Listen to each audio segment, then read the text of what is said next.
Coming up on LUTV News, 2 people are injured after a gunfight in North St. Louis. We have the details.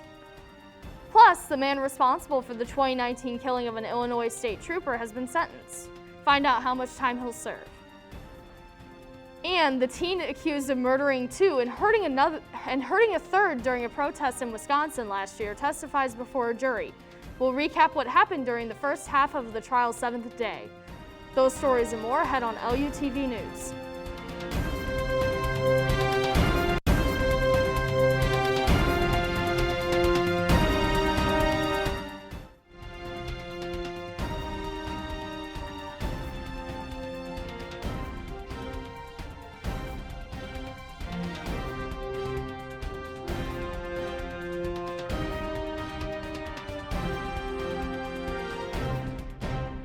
Welcome to this edition of LUTV News. I'm Lauren Shelton.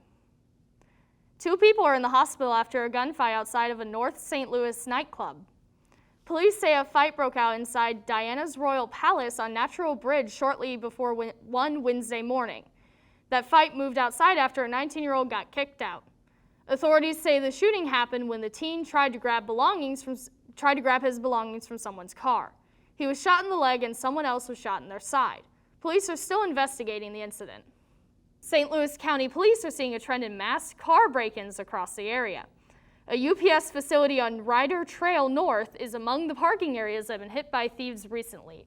Investigators say they are targeting businesses with large numbers of overnight workers such as UPS, FedEx, and Amazon. They are taking things like money, guns, and jewelry. As of November 9th, they say about 160 vehicles were broken into in Central County alone. Investigators are looking for surveillance video to help identify suspects. They are telling people to take all of their stuff into work or to leave it at home. A woman shot a 13-year-old boy trying to carjack her on Monday evening. Police say the woman got out of her car and was walking to her house near the 5500 block of Natural Bridge Road when 2 people approached her and asked to use her phone. The woman told her she didn't have one, and the 13-year-old pulled out a gun and demanded her keys and cash. The woman says the boy became distracted and she pulled out her own gun and shot him. Police say they found the 13-year-old suffering from the gunshot wound a few blocks away, and he was taken to the hospital where he is in stable condition. Police say the second carjacking suspect hasn't been found. The man convicted of killing an Illinois state trooper was sentenced Tuesday in East St. Louis.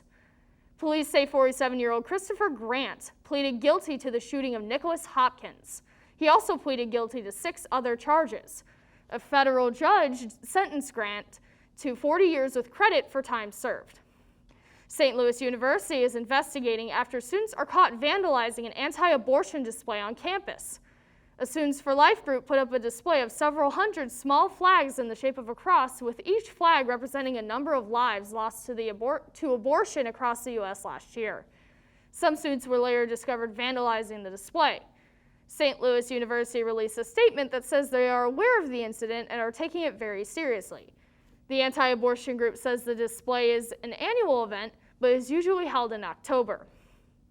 Spire Incorporated is sending out emails to consumers warning that gas might be shut off this winter if the company is forced to close a major pipeline. Environmental groups took the gas company to court where a 3-judge panel voted to shut down the 65-mile-long pipeline.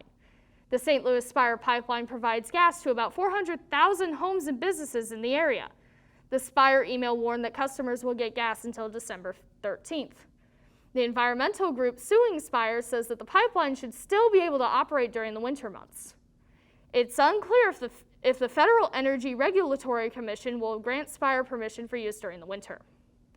School officials in Jefferson County are hiring students to fill open positions. Sources say the district held a job fair to fill positions ranging from kitchen staff to maintenance. They also say nearly 25 students applied for the 9 open positions. The St. Louis Post-Dispatch says students who are hired will work up to 19 hours per week. They will also earn between nearly $10 to $15 an hour. Straight ahead on LUTV News, the defense threatens to declare a mistrial in the case of Kyle Rittenhouse. Find out why when we come back.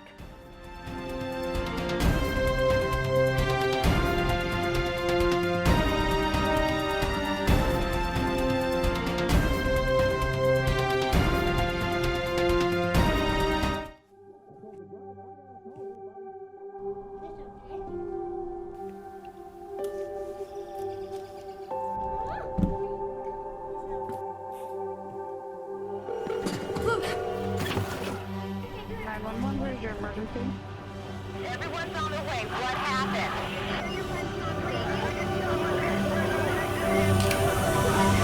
She's dead? Yes, please get my mom and dad. Oh my God!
Worried about your friend but don't know how to reach out? You could say how are you or get a fake tattoo. You can ask with an app if it works for you. You could chat with them in VR. It's so good if you think you should check in. Yeah, you should. Whatever gets you talking. Reach out to a friend about their mental health. Whatever gets you talking. Learn how you can help at seizetheawkward.org.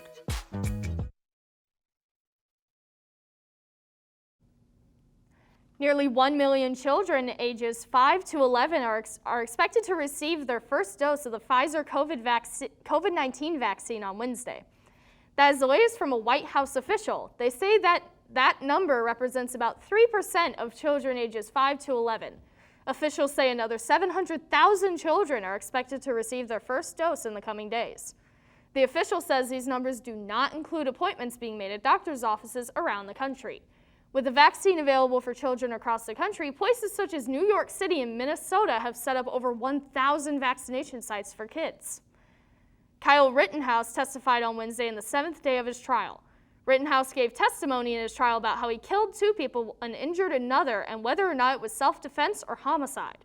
After the prosecution made statements about the cell phone video, Judge Bruce Schroeder reminded the prosecution that they could not use the cell phone footage in court.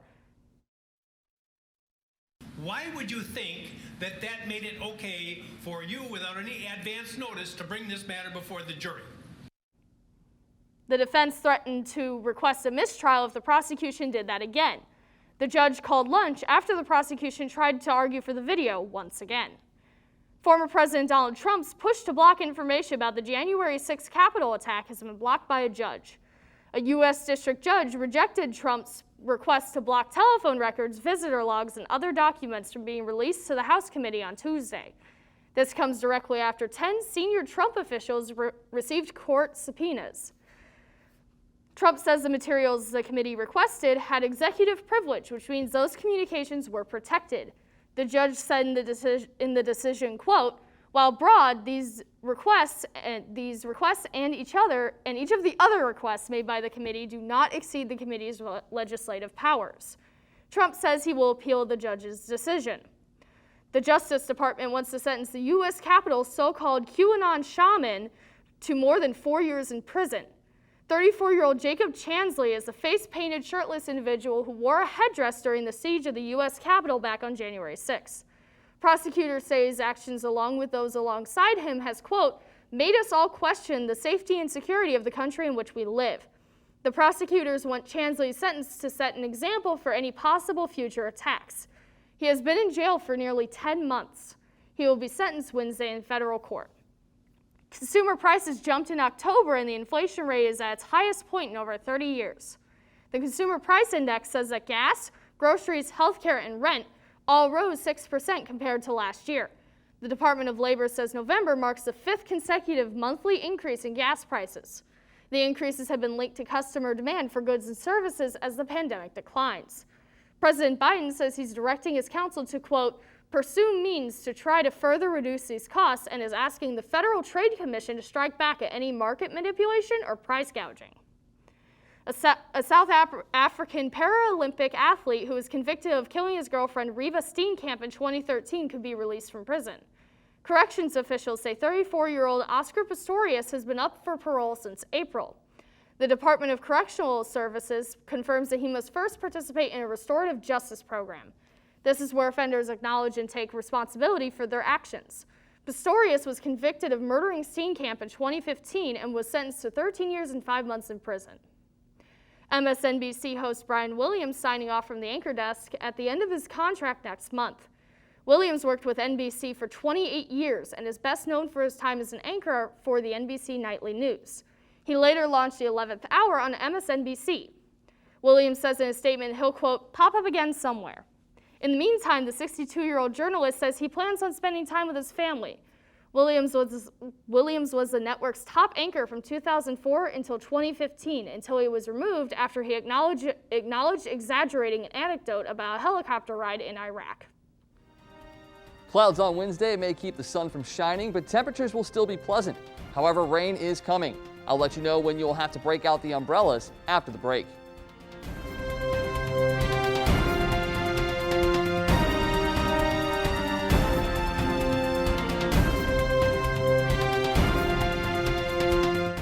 Last week, Brandon met a girl on a dating app. One day after work, he finally found the courage to ask her out. No answer. He started to panic. Was he being too pushy? Maybe it was too... Hey, sorry I didn't respond. I was driving. I would love to go on a date. How does tonight sound? Brandon tried to play it cool, but inside he knew. A girl so smart, so responsible. She must be a keeper. There was a time in my life where I was extremely homesick. I decided that I needed a pet.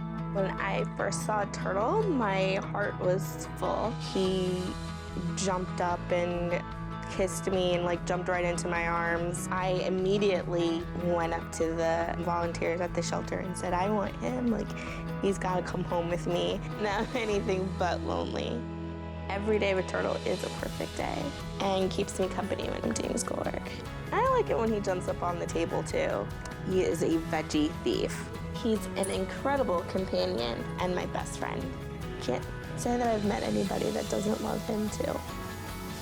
When I adopted Turtle, I discovered all the things that make him unique. He's a little bit of a lot of things, but mostly he's all pure love.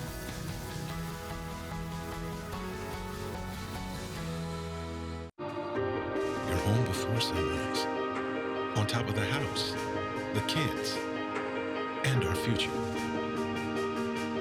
The smell of your cooking is our life. My Shiro's day is never done. So let's start saving a little more now so we can feel prepared for retirement. A free 3-minute online chat can give us the personalized tips we need so we can live our lives to the fullest. Visit aceyourretirement.org.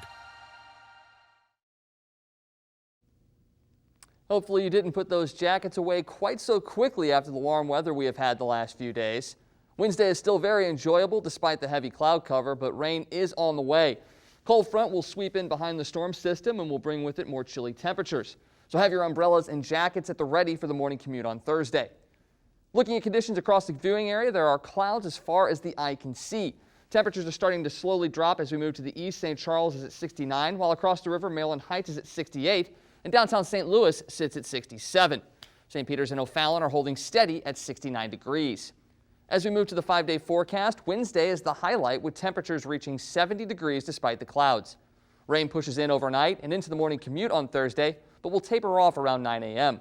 The sun will make an appearance to dry up the rainfall, and Thursday will end up quite nicely with a high near 60. Temperatures take a turn on Friday, and the weekend is shaping up to be the perfect time to make a pot of chili and light a fire in the fireplace. Highs for Friday, Saturday, and Sunday will be in the mid-40s, with lows dropping to near freezing each night. While we will see a return to slightly higher temperatures for a few days next week, I think it is safe to say that fall is officially here. For LUTV News, I'm Michael Wagenknecht. Comcast and Xfinity had an outage which took out internet and TV for customers across the country. The outage started on Monday night and continued well into Tuesday. Customers from New Jersey to California were reporting connection drops and other network instability. Xfinity Support tweeted, "Earlier, some customers experienced intermittent service disruptions as a result of a network issue. We have addressed the issue and service is now restoring for impacted customers as we continue to investigate." The entire outage was solved by Tuesday afternoon. A St. Louis pet rescue group is overwhelmed with abandoned dogs and cats. Board president of Saving Pets St. Louis says they went from having 12 dogs a week to 15 dogs a day that need rescue.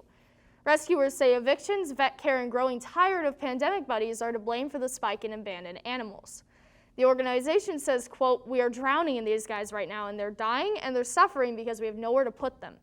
They also say they will drive around and still pick up animals they don't have rescue for yet because they can't leave them out in the street. The rescue group says donating money and supplies is always helpful, but the biggest request right now is getting those animals into good homes. Coming up for LUTV Sports, the Blues had quite a battle in Winnipeg. Find out more about it when we return.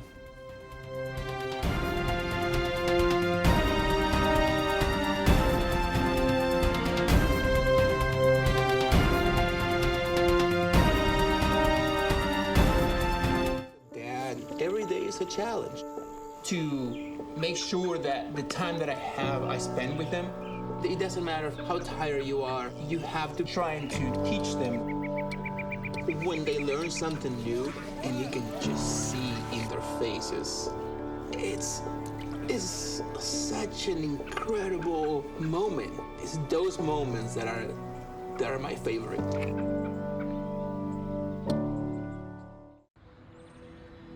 During high school, I hung with the wrong crowd and I never graduated. I helped Santiago in many different ways, like all fathers do, because he always wanted to go to college. I felt a little embarrassed to come back to school, but eventually, once I came here, I knew that it's for a bigger goal. He was very dedicated, hardworking. He connected with his teachers, he connected with other students. That was one of the key reasons why he was able to keep forging ahead. It was amazing to see him graduate. This was one thing that meant so much to him, and of course, it meant so much to us too. With the help of my father and having my son, that was all the motivation that I needed. That support is everything. Find free adult education classes near you at finishyourdiploma.org.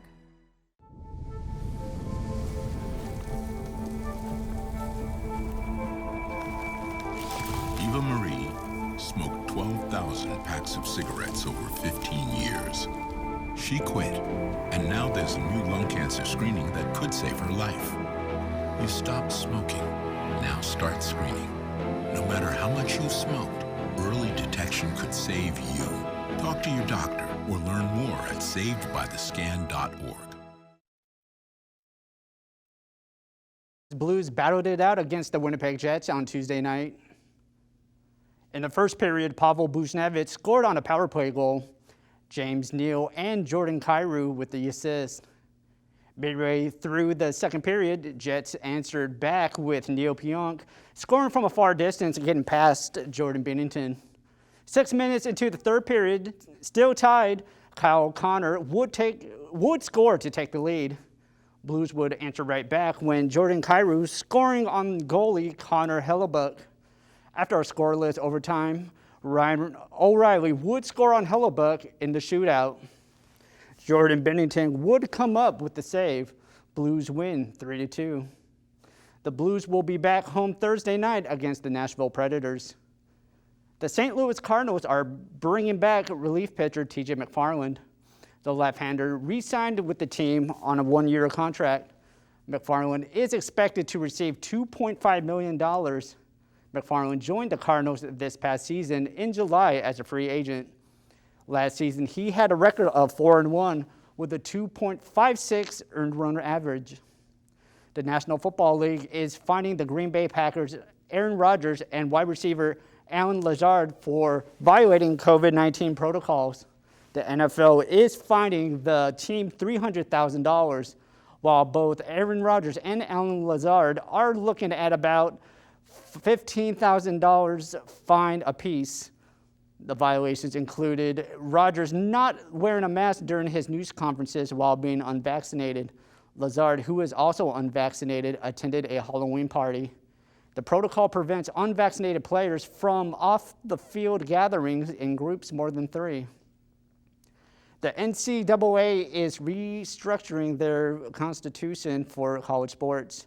They plan to give each of its 3 divisions the power to govern itself. The rewritten constitution will focus more on the athletes' welfare and athletics as part of an academic experience. The proposal notes that athletes should be allowed to be compensated for the use of their name, image, and likeness. The new constitution will also cut down on the NCAA's Board of Governors from 21 members to only 9, and will include a recently graduated athlete. England and Manchester United soccer star Marcus Rashford is now a member of the Order of the British Empire. Rashford received the prestigious award from Prince William for his campaign to get the British government to provide meals to children during the pandemic. His campaign came from his own personal experience growing up in a low-income household in Britain. The soccer star dedicated the award to his mother. For LUTV News, I'm Andrew Cameron. Actor Paul Rudd is now People's Magazine's Sexiest Man Alive 2021. People magazine announced their selection Tuesday, and it had many, including the winner, saying, "What?" The 52-year-old Ant-Man star took the announcement in stride. He even joked that he was, quote, getting business cards made. People cited Rudd's kindness, hardworking attitude, and easy grin as attributes that earned him the award. Here's a combination you may not have thought of: vodka and fries. This is exactly what Arby's is bringing to the market with their new 80-proof vodkas with flavors inspired by their curly and crinkle fries. The curly fry vodka is distilled with cayenne, paprika, onion, and garlic. The crinkle vodka is made with kosher salt and sugar. Both vodkas will be available on November 18th and the 22nd for $60 per bottle. Sales are limited to only 11 states across the country and Washington, D.C. One of the 13 fallen soldiers during the evacuations in Kabul, Afghanistan earlier this year is getting a beer named after him. Friendship Brewery Company created a limited edition Jared Schmidt's Ale to raise money for the Wentzville native's family. In addition to the ale, the brewery will also unveil a granite statue, plaque, flagpole, and bench in his honor. The beer will go on sale Wednesday night. That's it for this edition of LUTV News. I'm Lauren Shelton. Thanks for joining us.